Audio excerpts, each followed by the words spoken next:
오늘의 본문의 사건은 간단합니다. 날 때부터 맹인된 사람이 있었는데 그 사람을 예수님께서 고쳐주시는 것으로 인해서 또 촉발된 그런 어떤 일이죠. 사건은 간단한데 오늘 이제 9장 전체를 쭉 이렇게 꼼꼼하게 한번 읽어가 보시면은 이 전개 자체가 매우 흥미롭습니다. 그래서 오늘 저는 이 말씀 9장이 되게 이렇게 흥미로웠거든요. 그래서 저와 동일한 이 흥미로움이 여러분들에게도 이 말씀을 함께 나누면서 함께 좀 있었으면 좋겠네요.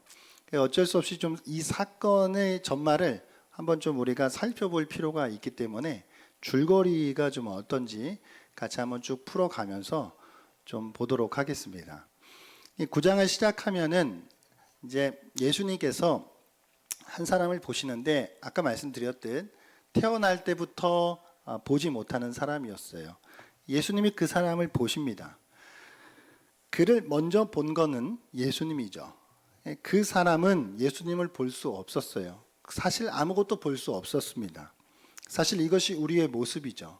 우리는 아무것도 볼 수 없었지만 예수님이 우리를 보셨기 때문에 우리가 비로소 볼 수 있게 된 것이죠.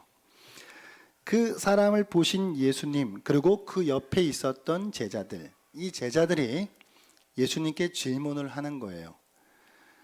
저 사람이 태어날 때부터 맹인이 된 것은 저 사람의 죄 때문입니까? 부모님의 죄 때문입니까? 그러니까 제자들의 세계관 속에서는 병이라고 하는 것은 죄다라고 하는 것과 연결을 시키는 그런 세계관 속에 갇혀 있었기 때문에 드렸던 질문이었던 것입니다. 그러나 예수님께서는 그 제자들의 질문을 듣고 이거는 어떤 죄와 관련되어 있는 문제 그런 것이 아니다. 이것은 단지 하나님께서 하나님의 일을 나타내시기 위해서 하시는 일이다 라고 말씀해 주시죠. 그렇습니다. 우리가 성경을 보게 되면 많은 경우에 하나님께서는 병을 고치심으로써 하나님의 일들을 나타내시고 하나님께서 영광 받으시는 일이 있습니다. 또 사실은 반대도 있죠. 병을 고쳐주시지 않으심으로써 하나님 영광 받으시기도 해요. 사도 바울 같은 경우가 그랬죠. 병을 고침받지는 못했지만 그것을 통해 하나님이 하시는 일들이 나타났고 하나님이 영광 받으셨던 것입니다. 그런데 이 태어날 때부터 이 사람이 맹인된 이 일은 하나님이 하고자 하시는 일이 있었다는 것이죠. 예수님께서 그렇게 대답하시고 나서 이제 고치는 일을 이제 하시는데 진흙을 이겨 그의 눈에 바르시는데요. 침을 땅에 뱉고 진흙이랑 버무려서 그걸 그 맹인된 사람의 눈에 발랐던 거예요. 사람들은 왜 예수님이 하필 진흙을 이렇게 바르셨을까? 이런 것들을 이제 해석하면서 어떤 사람들은 진흙과 침에 어떤 의학적인 효력이 있다. 의료적인 힘이 거기에 있다. 이렇게 보는 사람들도 있지만 그렇지는 않겠죠. 또 어떤 사람들은 이렇게 생각하기도 해요.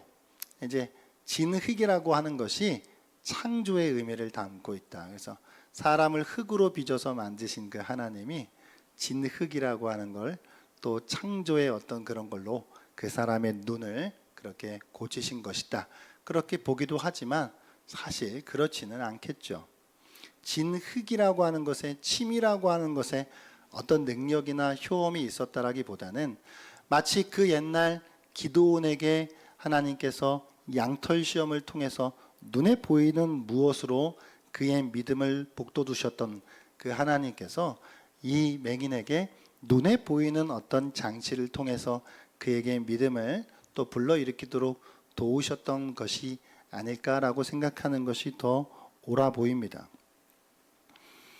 그리고 눈에 바르신 다음에 실로암으로 보내요. 그 실로암으로 보내서 눈을 씻게 하시는데 그때 정말 맹인은 태어나서 처음으로 앞을 보게 된 것이죠. 이거는 성경에서도 매우 이례적이고요. 특별한 사건임은 사실이에요. 그래서 오늘 이제 본문에서도 보게 되면 9장 32절에 이렇게 말씀하고 있거든요. 9장 32절 본문 말씀 같이 한번 읽어볼까요? 시작. 창세 이후로 맹인으로 난 자의 눈을 뜨게 하였다 함을 듣지 못하였으니. 아멘. 그러니까 이게 구약적으로 봐도 맹인이 눈을 떴다라고 하는 것은 좀 특별한 일이 맞습니다. 이게 매우 드물게 일어난 사건인데요. 유대 전승에서도 맹인의 눈을 뜨게 한 사건이 한두 번 정도 기록이 되어 있는데, 근데 태어날 때부터 맹인된 사람이 본 일은 사실 잘 기록이 되어 있지 않아요. 그러니까 이건 정말 이례적인 사건임은 사실이라고 하는 것이지요. 그러니까 이게 매우 놀랄만한 일이라 이 지금 거지였고 앞을 보지 못했었던 그 사람이 갑자기 앞을 보게 된 거예요. 그러니까 그를 알고 있었던 이웃 사람들이 얼마나 놀랬겠습니까?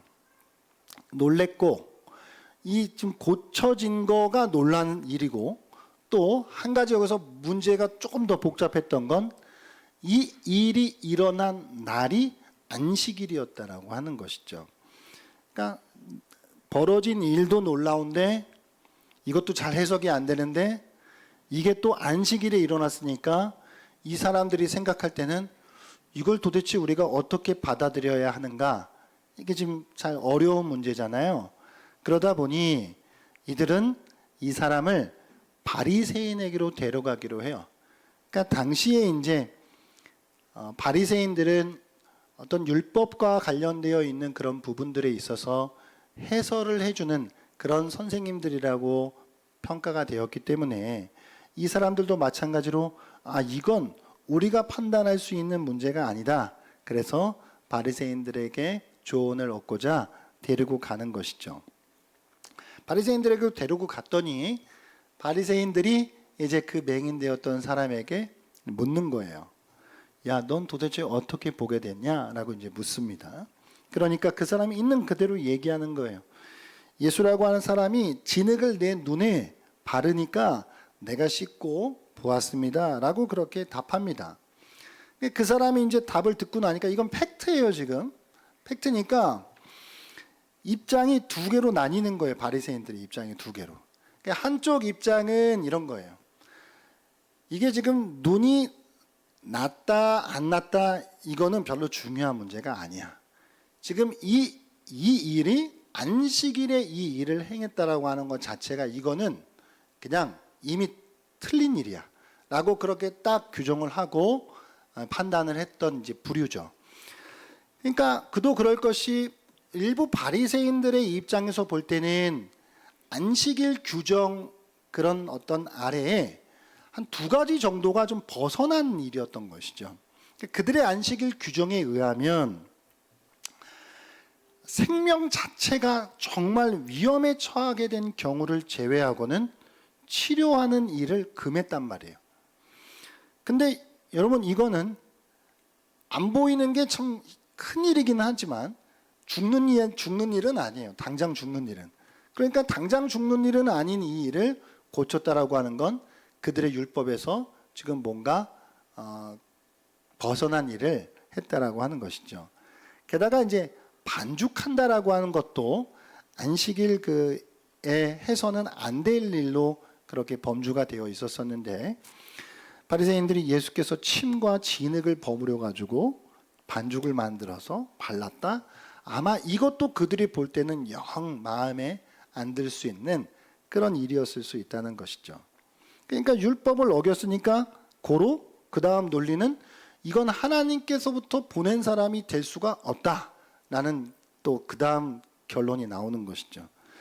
안식일에 대한 자신들의 해석이 거의 무조건 옳았다라고 생각했기 때문에 하나님의 율법을 범한 예수는 뭐 병을 고쳤든 안 고쳤든 그걸 떠나서 이미 이 사람은 죄인이다라고 그렇게 판단했던 것입니다. 이게 이제 한쪽 부류의 입장이었고 똑같은 사건을 보고 다른 쪽 부류의 이제 입장이 있는데 그건 이런 입장이었죠. 죄인으로서 이런 표적을 행하는 것은 불가능하다. 그러니까 어떻게 죄인이 이런 놀라운 일을 행할 수 있겠느냐라고 생각했던 것이죠. 하나님의 능력으로만 날 때부터 맹인된 사람을 고치는 것이 가능하다. 하나님의 능력이 아니면 이건 가능하지 않다. 예수란 사람이 이런 놀라운 일을 행했다면 분명 그 사람은 하나님께서 보내신 사람이 맞을 것이다 라는 그런 논리였죠. 어떤가요? 그럴듯한가요? 사실 논리적으로 두 번째 입장이 좀 빈약하긴 합니다. 왜냐하면 성경에서도 보게 되면 그러니까 이적이라고 하는 것, 기적이라고 하는 것이 꼭 하나님의 능력이라고 하는 그 연결이 되지는 않거든요. 이를테면은 모세 같은 경우도 모세가 자기의 지팡이가 또 뱀이 되는 그런 기적을 보이니까 애굽의 술사들도 똑같이 하거든요. 그러니까 기적이 일어났다, 놀라운 일이 일어났다, 이꼬르 하나님의 능력이다라고 하는 것은 맞지 않을 수 있다는 것이죠. 이제 두 번째 입장이 사실은 조금 논리적으로는 좀 떨어져요. 그러니까 오히려 따지다 보면은 앞에 있는 그 안식일에 이런 일을 해? 이건 죄야. 라고 하는 사람들이 오히려 따지면 그들이 더 논리적으로는 맞을 수 있는 그런 어떤 상황이었거든요. 근데 이 두 입장이 갈리니까 이게 지금 빨리 이 사건을 해석을 해줘야 되는데 이게 두 입장이 갈리니까 이게 지금 이 사람들도 지금 당황스러운 거예요. 그래가지고 이게 빨리 이걸 어떻게 해결을 해줘야 되는데 그 다음으로 이제 이들이 생각해낸 게 뭐냐면 어쨌든 그 당사자를 불러와야 되겠다는 거예요. 그래서 그 당사자를 또 불러와서 그 사람에게 다시 이제 묻는 거죠. 신문을 하는 거예요. 사실 그들이 원했던 답은 있었죠. 예수는 하나님의 사람이면 안 돼요. 예수는 죄인이어야 했었던 것이죠. 그러니까 그 답에 도달하게 하기 위한 증거 하나만 잡아내면 되는 거였다라고 하는 것이죠. 그러니까 그들이 그 사람을 고침받은 사람을 다시 불러다가 내 눈을 뜨게 한 그 사람을 너는 어떠한 사람이라고 생각하느냐? 그렇게 묻습니다. 그러니까 그 사람이 뭐라고 대답하는지 아세요? 선지자입니다. 그래요. 이 선지자입니다라고 하는 고백은 사실 이 사람에게 있어서는 한 발 발전된 고백이에요. 앞에 11절에서 보게 되면 사람들이 예수라 부르는 그 사람이라고 하거든요. 근데 이제 지금은 선지자입니다라고 해서 그 고백이 조금 더 한 발자국 진보한 것을 보게 됩니다. 그러니까 사실 이 고침받은 사람 입장에서는 안식일 율법의 어떤 세세한 규정들 그런 건 이 사람에게 그렇게 관심거리가 아니었죠. 이 사람에게는 단지 자신의 삶 속에서 지금 하나님이 놀라운 일을 행해 주셨다라고 하는 것을 경험했단 말이에요. 그렇다고 한다면 이런 놀라운 역사를 행했어? 그러면 이 사람은 결코 평범한 사람일 리는 없어. 하나님이 자신의 말씀을 주신 자, 선지자일 거야 라고 하는 그런 이제 결론에 다다르게 된 것이죠. 거기서 사실 이 맹인되었던 사람의 눈이 활짝 열려지게 된 것입니다. 반대로 참 역설적이게도 그를 신문하고 있었던 그런 바리새인들은 신학적인 어떤 그 안개가 눈을 가리고 있었기 때문에 더 앞을 보지 못하는 그런 안타까운 가운데 빠져 있었다는 것이죠.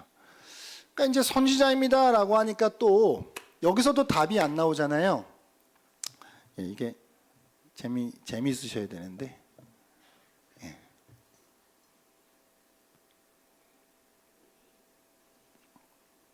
이게 좀 오고 가는 이 감정과 이 생각들이 이거 잘 생각해 보시면 매우 흥미롭거든요. 좀 너무 더운 것 같아요. 좀 이거 난방기를 좀 꺼주셔도 될 것 같습니다. 그 다음 이 바리새인들이 다음으로 이제 선택한 게 안 되겠다. 부모를 불러와야 되겠다. 이제 부모와 쇼부를 이제 쳐야 되겠다. 그런 거거든요. 자기들이 지금까지 뭔가를 조사하는 과정 중에 뭔가를 빼뜨리거나 아니면 실수한 그런 부분들이 혹시라도 있을지 몰라서 철저하게 아무튼 조사를 해야 되겠다. 그런 마음을 가지고 부모를 불러와서 질문을 이제 하는 거예요. 세 개를 묻습니다. 하나는 야, 이 사람이 네 아들 맞냐? 두 번째는 야, 이 사람이 태어날 때부터 맹인 맞아? 그 다음 세 번째는 근데 지금은 어떻게 보는 거야? 이 세 개를 묻거든요. 그러니까 이제 부모가 대답합니다. 내 아들 맞습니다. 태어날 때부터 맹인 맞아요. 근데 세 번째 대답은 피해요. 왜냐하면 여기서 뭐라고 대답했으면 약간 자기들이 출교당할 수 있는 그런 위험에 빠질 수 있었거든요. 출교당한다는 건 당시 이제 회당으로부터 약간 쫓겨날 수 있는 그런 어떤 입장에 놓였었기 때문에 그걸 이제 자기 아들에게 떠넘겨요. 근데 그럴 수도 또 있었던 것이 사실 당시 이제 유대교 문화에서 13살 정도가 이제 넘어가게 되면은 자기가 증언하는 것이 법적으로 유효했거든요. 그러니까 아마 이 아들이 13살 이상이었던 것 같고 부모는 그 책임을 자기들이 지지 않고 아들에게 지도록 떠넘겼다라고 하는 것이죠. 그러니까 여기서도 또 해결이 안 되니까 이 집착하고 있어요. 지금 이 사람들이 이걸 그대로 받아들이면 되는데 그 맹인되었던 사람을 다시 불러와 가지고 야, 빨리 하나님께 너는 하나님께 영광을 돌려. 이 말이 뭐예요? 빨리 숨기고 있는 거 지금 빨리 털어놓고 너 진실을 말해. 그러니까 이런 뉘앙스거든. 그러니까 이 사람들이 생각할 때는 그 맹인되었던 자가 지금 뭔가 감추고 있는 것이 있을 거라고 하는 거. 라고 하는 생각을 했을 수도 있고 또 한편으로는 계속 뭔가를 이렇게 압박하고 막 쪼다 보면은 결국은 뭐 말실수가 나오나 자기 논리에 막 이렇게 뭔가 부딪히거나 그랬을 때 그걸 딱 잡아채기 위해서 계속 말을 거는 거예요, 지금. 그 맹인되었던 사람이 이게 입장에서 볼 때는 이 사람들이 좀 이해가 안 되는 거예요. 내가 다른 건 모르겠는데 내가 아는 한 가지가 있습니다. 그거는 나는 태어날 때부터 못 봤고요. 그런데 지금은 보게 되었다라고 하는 것이죠. 내가 예수가 죄인인지 아닌지 내가 모르겠지만 그러나 내가 아는 한 가지는 내가 맹인이었는데 지금 본다는 그 사실입니다. 이거는 매우 상식적인 이야기를 하고 있는 것이죠. 근데 바리새인들이 또 계속 물어요. 뭐라고 묻냐면 그 사람이 내게 무엇을 하였느냐? 어떻게 내 눈을 뜨게 하였느냐? 그러니까 여기서 이제 맹인되었던 사람이 하고 이제 눈치를 챈 거예요. 나한테 지금 묻는 이 인간들이 정말 뭔가를 알고 싶어서 묻는 것도 아니고 뭔가를 정말 궁금해서 묻는 것도 아니고 이 사람들의 답은 이미 정해져 있는데 뭔가를 잡아내려고 하는 것이구나. 짜증이 나는 거예요, 지금. 그래가지고 여기서 이 사람이 재치 있게 당신들도 이 예수라고 하는 사람의 제자가 되기를 원하는 겁니까? 이렇게 돌려까기를 하거든요. 그러니까 여기서부터 이제 바리새인들이 감정이 이제 상하는 거죠. 야, 우리가 모세의 제자인데, 야, 뭐라고? 지금 우리한테 예수의 제자가 되려고 지금 묻는 것 자체가 이게 지금 엄청난 도전인 것이거든요. 이 맹인되었던 사람이 생각할 때는 상식적으로 이게 좀 이해가 안 되는 거예요. 나는 나았는데 이걸 믿는 게 뭐가 문제라고 하는 것이죠. 저 인간들이 안 믿는 것이 지금 더 뭔가 말이 앞뒤가 안 맞는 것이다 라고 하는 것을 간파했다라고 하는 것입니다. 그러니까 이제 바리새인들이 마지막으로 택하는 게 뭐예요? 이게 결국은 말로 안 되면은 뭐 하나요? 권위로 누르는 거죠. 예. 저도 뭐 집에서 애들이랑 말하다가 야, 맞아. 아빠가 말하는데 이렇게 되는 거잖아요. 그러니까 이제 뭐 맹인되었던 사람들이랑 이렇게 이야기하던 이 바리새인들이 결국은 지들이 이게 안 되니까 야, 우리가 모세의 제자인데 야, 감히 우리한테 막 이러면서 자기들이 가지고 있었던 권위로 지금 그 사람을 결국은 회당에서부터 쫓아내는 그게 이제 이 이야기의 이제 끝이거든요. 여러분 이 사건은 뭐 그냥 간단하죠. 간단한데 오고 간 어떤 감정들과 그런 어떤 이 전개들이 조금 이렇게 재밌어요. 근데 이 요한복음 9장에 나와 있는 이 사건, 한 사람이 날 때부터 맹인이었는데 보게 되었다라고 하는 것. 이거는 결국 보는 문제인데요. 여기서 두 그룹이 이제 대조가 되고 있어요. 한 그룹은 자기들은 정말 본다고 생각했어요. 그런데 모든 것을 다 보고 있다고 생각했던 사람들인데 사실은 보지 못했던 사람들. 그게 이제 한쪽에 있고, 자기는 태어날 때부터 아무것도 못 봤다라고 생각했는데 이제는 정말 보게 된 그 사람. 이게 두 개가 이제 대조가 되는 거죠. 이 이야기는 조금만 요거를 확장하면 이런 것입니다. 자기들만의 신학적인 세계관 속에서 갇혀 있었던, 고립되어 있었던 한 무리. 그러니까 이거 아니면 아니야 라고 생각했던 사람들. 안식일에 이런 걸 행해? 야, 됐어. 끝난 거야. 라고 생각해서 다른 어떤 것은 조금도 받아들일 수 있는 공간이 없었던 사람들.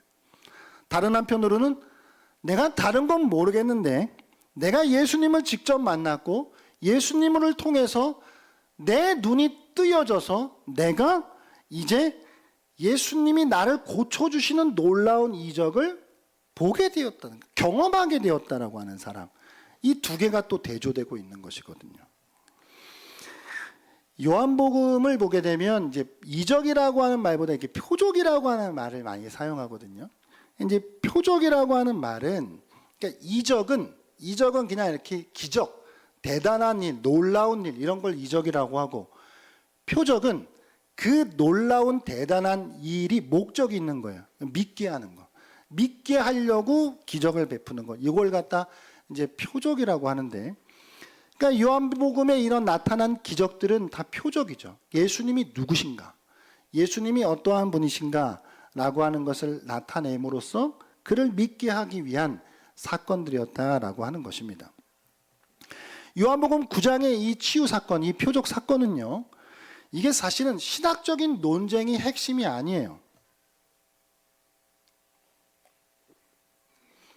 안식일에 맹인을 고치는 일이 가능하냐, 가능하지 않냐, 이 싸움하는 거 아니거든요. 예수님이 지금 요한을 통해 기록한 이 성경은. 그리고 그 이적을 행한 자가 하나님으로부터 온 자냐 아니냐라고 하는 이런 어떤 신학적인 문제를 논쟁하는 지점이 아니에요. 여기는 이 9장의 핵심은 보는 문제입니다. 그러니까 보는 거예요. 예수님은 우리를 보게 하시는 분이라는 것, 그거를 우리에게 가르쳐 주는 것이거든요. 왜냐하면 이것은 요한복음 앞장 8장과 아주 연결이 되어 있는데 8장 12절에 보면 예수님이 이렇게 말했어요. 나는 세상의 빛이다. 빛은 뭐예요? 빛은 보게 하는 거예요. 빛 없으면 못 보죠. 빛은 보게 하는 건데 예수님은 보게 하시는 분이에요.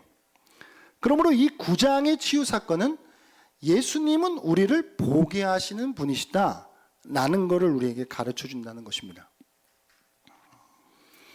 이걸 우리에게 적용해 볼까요? 여러분, 앞서서 모든 것을 본다라고 생각했지만 아무것도 보지 못하고 있던 이 바리새인들. 그리고 나는 아무것도 보아오지 못했지만 이제는 예수님을 보게 된 그 사람. 자기들만의 신학적인 세계관에 고립되어 있었던 이 사람. 그러나 직접 예수님을 체험한 그 사람. 여러분, 우리 안에 신앙적인 고집 가운데 사로잡혀 있는 경우가 있어요. 내가 신앙적으로 생각할 땐 이거야? 이거일 수밖에 없어? 라고 생각하는 경우. 그러나 반대로는 모든 것을 하나님이 언제라도 내 안에 새로운 일을 보여주실 수 있어 라고 생각하는 또 하나의 마음들 있을 수 있는 것이죠. 그러면 오늘 이 말씀을 통해 우리가 생각해 보아야 하는 것은, 여러분, 우리 안에, 내 안에 어떤 신앙적인 고집이 있어 내가 그것들 안에 갇혀 있는지를 우리가 깨닫고 하나님이 나의 눈을 더더욱 열어주셔서 늘 나에게 새로움을 보여주시는 분이 바로 예수님이라고 하는 사실을 우리가 더 깊이 받아들여야 한다는 사실입니다. 제가 헤르만 헤세가 쓴 데미안이라는 책이 있는데 제가 이건 읽어보지 못했는데 거기에 보면 아주 유명한 문구가 나오거든요. 제일 유명한 문구가 이런 것입니다. 알은 세계다. 태어나려는 자는 하나의 세계를 깨뜨려야 한다. 라고 하는 것이죠. 세계에 있어서 알은 세계죠. 그를 지켜주고 있는 세계예요. 근데 그 알을 깨뜨리지 않으면 새는 태어나지 못하는 거죠. 뭐 태어났긴 했겠지만 더 넓은 세상을 볼 수 없는 것이죠. 알은 세계, 보호막이자 사실은 안전한 세계이지만 그러나 그걸 깨뜨리지 않고서는 더 큰 세상을 볼 수 없다는 교훈을 주는 말이에요. 여러분, 요즘 이렇게 정보가 막 넘치는 이 세상 속에 살아가고 계시잖아요. 이 시대가. 필터 버블이라는 말이 있더라고요. 필터 버블. 이게 무슨 말이냐면 그 이용자의 관심사에 맞춰 가지고 정보가 편향되게 제공되는 거예요. 그래서 그 편향되게 제공된 정보 안에 갇히는 거예요. 그러니까 우리가 잘 알듯 유튜브 알고리즘 같은 그런 어떤 시스템 속에서 개인의 성향과 기호에 맞춰서 필터링된 정보만 제공해 주는 거죠. 결국에는 그 편향된 정보 안에 갇히는 건데요. 필터 버블, 이 막에 갇힌다고요. 필터된 정보만 받으니까 자기만의 막에 갇혀요. 필터 버블인데요. 그러다 보니 확증 편향 이런, 그러니까 오늘날 자기가 보는 것만 옳고 자기가 듣는 것만 옳게 흘러갈 수밖에 없는 세상 속에서 여러분 우리가 살아가고 있거든요. 여러분 뭐 인정하고 싶지 않든 그런 세상에 살고 계세요. 또 에코 체인버 효과라고 하는 말이 있더라고요. 이건 비슷한 성향의 사람들만 모여 소통한 결과 다른 사람들의 이야기는 듣지 못하고 자기들의 이야기만 반복적으로 듣는 그런 현상을 말해요. 그러니까 자기들끼리만 안에 있는 거예요. 닫혀있는 공간에 자기들끼리만 있거든요. 그럼 내가 무슨 말을 하면 마치 메아리쳐 들려오는 내 목소리만 들릴 뿐 똑같은 얘기들만 나누고 있는 거예요. 닫혀있는 공간 안에서. 그러니까 이게 우리를 얼마나 고립시키는 건지 모르는데 그래가지고 사실 이게 레드팀 같은 게 그래서 사실 이제 필요한 거거든요. 예. 저한테도 좀 쓴소리 많이 해주시고, 예. 조금만 하세요, 조금만.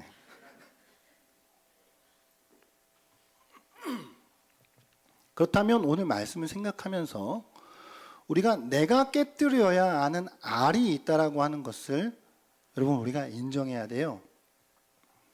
제가 정말 목자의 심정으로 진실로 말씀드리는데 여기 계신 모든 분이 예외가 없습니다. 지금 머릿속의 순간 누군가 다른 사람을 생각하는 것 자체가 이미 필터 버블과 에코 체인버 효과에 갇혀 있는 거예요. 지금. 이건 내 얘기 아니야. 이건 다른 사람 이야기야 라고 생각하는 그분, 이걸 1인칭으로 안 듣고 3인칭으로 듣고 있는 그 생각 자체가 이미 갇혀 있는 거예요.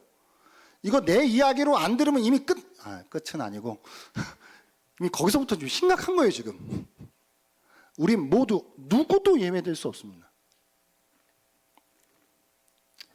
설교 준비하면서 저한테도 이게 수없이 많은데 그중 하나 공개할 수 있는 건 나는 뭘까? 이렇게 생각.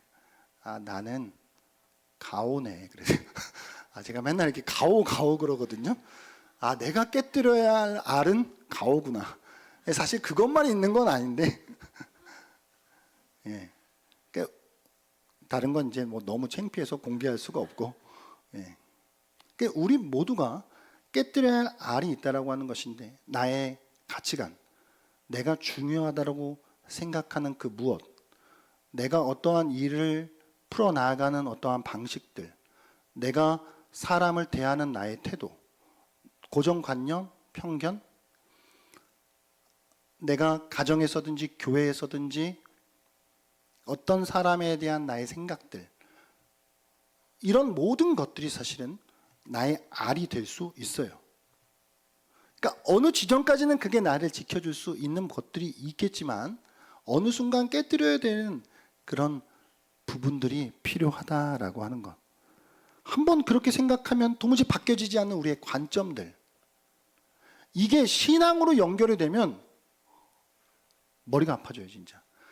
이게 신앙으로 하나님과 연결이 되어지게 되면 이게 이제 막 그때부터는 막 바뀌기가 좀 어려운, 사람 고쳐 쓰기 힘들다는 말, 그래서 이제 우리가 하잖아요. 근데 고쳐 쓰기 힘든 게 어디 있어요? 하나님 안에서 뭐 다 고쳐 쓰는 거지. 여러분, 예수님이 누구신가요? 여러분들에게 예수님은 누구신가요? 예수님은 우리를 구원하시는 분이시죠. 믿으십니까?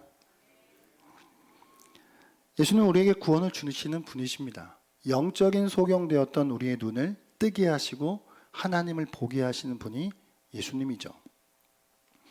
그러나 더 나아가서 그냥 그렇게 내가 한번 알을 딱 깼다, 이젠 끝이다, 나는 믿음의 사람이 됐으니까 난 이제 새로운 세상을 맛봤어, 예수님은 나의 그 알을 깨뜨리신 분이야, 여기가 끝이 아니라 그 구원 이후에도 끊임없이 우리를 둘러싸는 그 수많은 막들, 그 수많은 알들이 있거든요.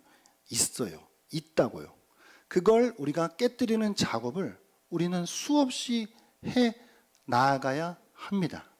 믿으십니까? 예수님은 우리의 알을 깨뜨리시는 분이세요. 내가 갇혀있는 세계를 깨뜨리고 참된 진리의 세계를 끊임없이 보여주시는 분이십니다. 그러길 원하시지요? 원하셔야 돼요. 그럴 의지가 있으시지요? 있으셔야 돼요. 여러분, 그 사자성어에 줄탁동시라는 말이 있더라고요.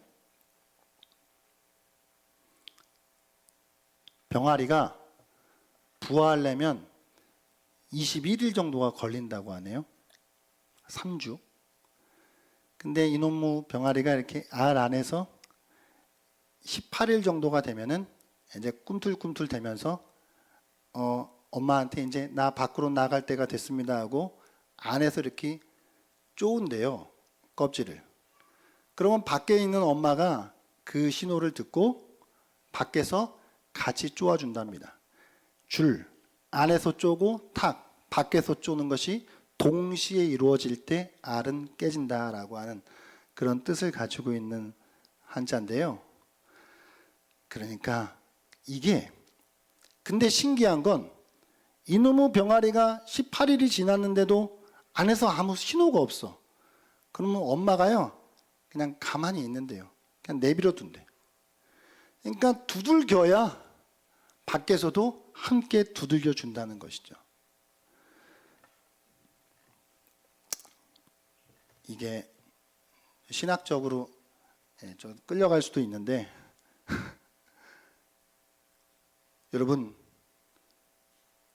여러분에게 그런 의지와 내가 알을 깨야 된다라고 하는 생각이 없으시면 하나님도 어쩔 수가 없어요.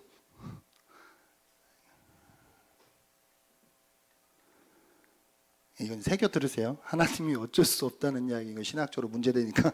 예. 그러니까 우리가 안에서 하나님을 향해 두들기는 그런 작업들이 있을 때 하나님께서 우리에게 그 알을 깨게 하신다고요.